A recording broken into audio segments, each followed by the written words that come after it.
Xerox கடைக்கு ஒருத்தர் xerox எடுக்க போயிருந்தார். எடுத்து கொடுத்த ஜெராக்ஸ்ல ஸ்பெல்லிங் மிஸ்டேக் செக் பண்ணிட்டு இருந்தார். கடைக்காரருக்கு ஒண்ணுமே புரியல. என்ன பண்றீங்கன்னு கேட்டார். நீங்க எடுத்து கொடுத்ததுல எதுவும் மிஸ்டேக் வந்திருக்கான்னு நான் செக் பண்ணிட்டு இருக்கேன்னு சொன்னதுக்கு கடைக்காரர் சிரிச்சுக்கிட்டே சொன்னாரு, நீங்க ஸ்பெல் செக் பண்ணணும்னா ஒரிஜினல்ல தான் பண்ணணும், ஜெராக்ஸ்ல இல்லைன்னார். இதைத்தான் நான் சந்திக்கிற எல்லா பேரண்ட்ஸ்க்கும் சொல்றேன்.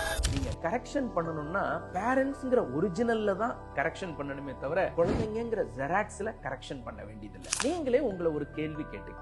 உங்க குழந்தைகளுக்கு எத்தனை விஷயத்துல நீங்க குட் எக்ஸாம்பிளா இருக்கீங்க, எத்தனை விஷயத்துல பேட் எக்ஸாம்பிளா இருக்கீங்க? உதாரணத்துக்கு நீங்க தொப்பையோட தான் இருக்கீங்கன்னு சொன்னா உங்க குழந்தைக்கு நீங்க பேட் எக்ஸாம்பிளா இருக்கீங்கன்னு அர்த்தம். ரெகுலரா ஜிம்முக்கு போறீங்கன்னு சொன்னா உங்க குழந்தைக்கு நீங்க குட் எக்ஸாம்பிளா இருக்கீங்கன்னு அர்த்தம். நீங்க எப்ப பார்த்தாலும் மொபைல் தான் பார்த்துட்டு இருக்கீங்கன்னா உங்க குழந்தைக்கு நீங்க பேட் எக்ஸாம்பிளா இருக்கீங்கன்னு அர்த்தம். அதிகமா புத்தகங்கள் படிக்கிறீங்கன்னு சொன்னா உங்க குழந்தைக்கு நீங்க குட் எக்ஸாம்பிளா இருக்கீங்கன்னு அர்த்தம்.